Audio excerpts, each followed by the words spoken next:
Olá, pessoal! Bem-vindo à nossa nova aula do curso de Inglês Instrumental do portal Ficou Mais Fácil. Hoje vamos abordar o tema verbos auxiliares. Um auxiliar na gramática da língua inglesa tem várias funções. Auxilia na identificação da estrutura da frase, interrogativo, afirmativo, negativo. Determina o modo imperativo, indicativo, subjuntivo, em que a frase se apresenta. O tempo dessa frase, presente, passado, futuro. A voz em que essa frase também se apresenta, se ela é ativa, determinando que o sujeito é o agente da ação, ou se é uma voz passiva, em que o sujeito ele recebe a ação do objeto. Existem dois tipos de auxiliares na gramática da língua inglesa. Os verbos primários, também conhecidos como semimodais, que podem atuar como um verbo principal, definindo a estrutura interrogativa, negativa e afirmativa da frase, ou trabalhar como um auxiliar para um outro verbo conhecido como verbo principal. Existem também os verbos modais, que servem para modificar um outro verbo, acrescentando a esse outro verbo um sentido diferente ou uma formalidade maior. Na aula de hoje abordaremos somente os verbos primários e na aula que vem trabalharemos com os verbos modais. Então, apenas para relembrar, os verbos primários podem existir na forma de verbos principais, ou seja, eles além de atuarem como auxiliar, determinando interrogativo, negativo e afirmativo da estrutura, ele tem um significado próprio. Os verbos primários são o verbo to be, ser ou estar, nas suas formas do presente, am, is e are, e formas do passado, was, were. O verbo do, fazer, nas suas formas do presente, do e does, e sua forma do passado, did. E, finalmente, o verbo have, que significa ter, cujas formas no presente são have e has, e no passado, had. O que nos interessa na aula de hoje são esses verbos primários atuando como verbos auxiliares. Neste caso, eles têm algumas finalidades muito interessantes. A primeira delas é definir a estrutura da frase. Vejamos esse exemplo em português. Tiago comeu. Tiago comió, espanhol. Tiago ate, em inglês. Veja que está faltando a pontuação. Então, a nossa tendência é ler forma afirmativa. Mas como que eu sei se essa frase realmente está na afirmativa, interrogativa ou negativa? Para vocês entenderem o que eu quero dizer, veja se já não ocorreu uma situação dessa enquanto vocês estavam lendo um texto para alguém, ou às vezes até para você mesmo. Você vê aquela frase se iniciando no final da página, ou uma frase muito longa, e começa a leitura como se fosse algo afirmativo. E aí vai lendo. O Tiaguinho comeu aquela deliciosa lasanha bolonhesa feita pela sua vovó, que estava no forno de micro-ondas da casa da madrinha dele na... E aí, de repente, você vê a pontuação e descobre que é um ponto de interrogação. E aí dá aquela deslizada na leitura, né? Aí muda a entonação completamente. E aí fica assim... O Tiaguinho comeu aquela deliciosa lasanha bolonhesa feita pela sua vovó, que estava no forno de micro-ondas da casa, aí viu a pontuação da madrinha dele na noite de ontem. E aí aquele final só que tem a entonação correta. Por que isso aconteceu? Porque o português marca a estrutura da frase por sua pontuação no final da frase. Até aí tudo bem, mas acontecem esses pequenos probleminhas de você, no meio de uma leitura, precisar modificar sua entonação. Então, se você encontra a pontuação, já começa a entonação de maneira correta. O espanhol, ele resolveu esse problema. Como? Colocando a pontuação no início.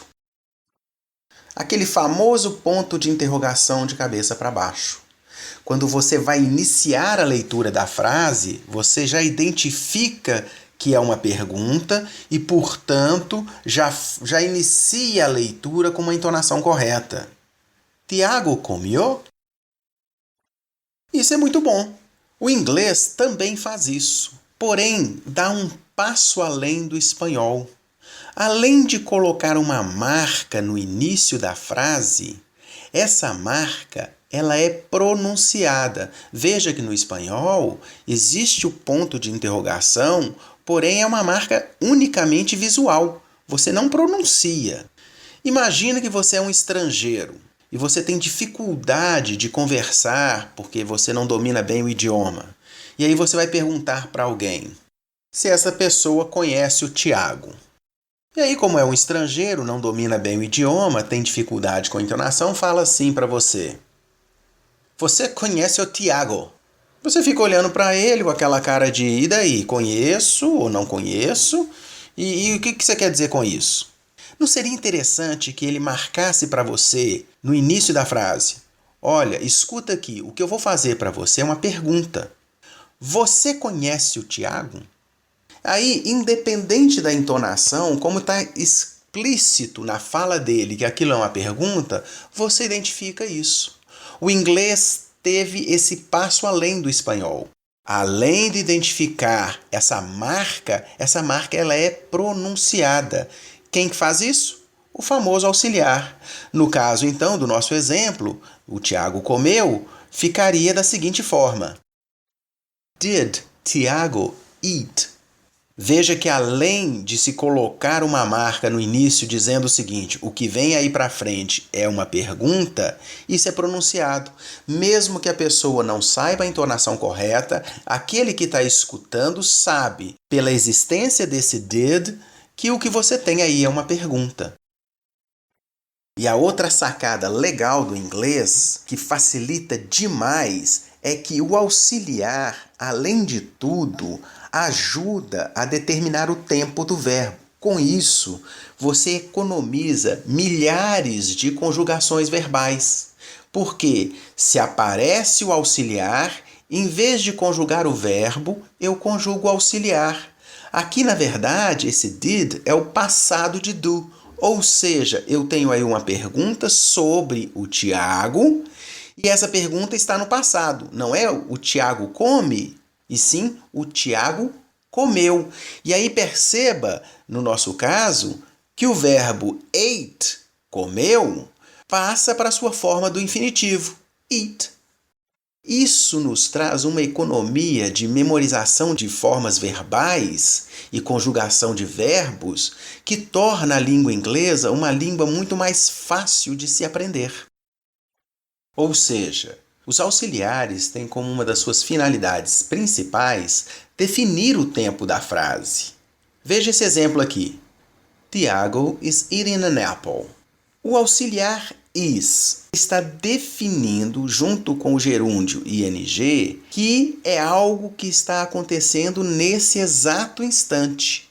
Tiago está comendo uma maçã. É nesse exato instante. Tiago is eating an apple.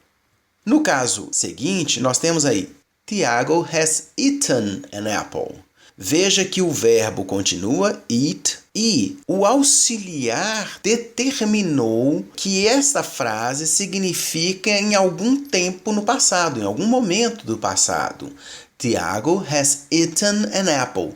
Tiago comeu uma maçã, sei lá quando, lá uma semana atrás, um mês atrás, há 15 segundos atrás, em algum tempo no passado. Isso é determinado pelo auxiliar. Outra função importante dos auxiliares é determinar voz ativa ou voz passiva. Nesse caso, o auxiliar utilizado é o verbo to be. Veja o exemplo. Tiago is eating an apple. Tiago está comendo uma maçã. Eu tenho a sequência Tiago como sujeito, verbo, is eating, complemento, objeto, an apple. Na voz passiva, o objeto assume a posição do sujeito. Então, eu tenho que determinar que Claramente o objeto está sofrendo a ação. Isso é feito pelo verbo to be. An apple, o objeto da frase anterior, is being eaten by Tiago. Ou seja, uma maçã está sendo comida pelo Tiago. Houve uma inversão entre o sujeito e o objeto, e isso fica claro que não há dúvida que a maçã não está comendo o Tiago, e sim sendo comida pelo Tiago, pela introdução do auxiliar be. Outra finalidade importante é de dar respostas curtas. O inglês ele sempre tem a mesma estrutura: sujeito, verbo, complemento. Tem que ter isso em qualquer frase.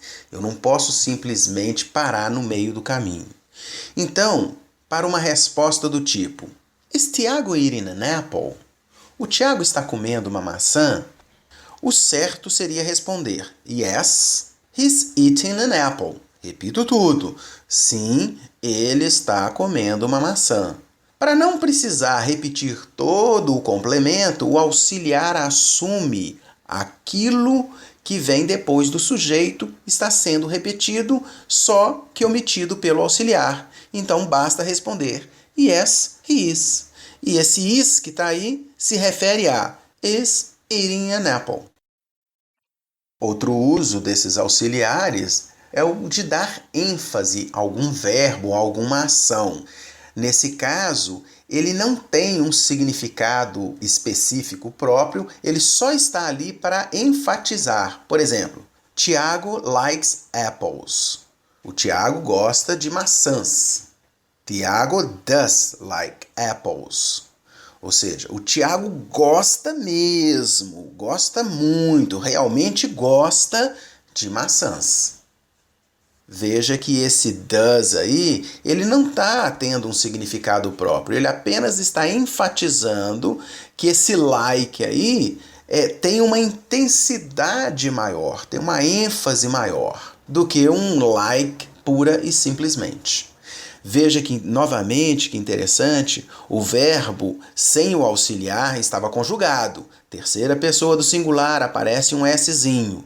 Aqui no caso, como eu tenho o auxiliar, eu não preciso conjugar mais o verbo, porque esse S foi para o auxiliar. E isso economiza a conjugação para a gente. E isso facilita o aprendizado da língua. Finalmente, os auxiliares também servem para substituir o verbo principal. Vamos ver o exemplo seguinte. Tiago Braz jumped higher than Renaud Lavillenie jumped. A palavra jumped aparece 2 vezes. Então, para evitar essa repetição, eu posso substituir o jumped por um auxiliar. Como esse jumped é o verbo pular, saltar, jump, que está no passado, isso caracterizado pela terminação ed, eu vou substituir por um auxiliar que determina que eu estou substituindo aquele verbo e que ele está no passado. E fica Tiago Braz jumped higher than Renaud Lavillenie did. Como sempre, você pode fazer o download dessa apresentação, ele está disponível no nosso site www.ficoumaisfacil.com.br.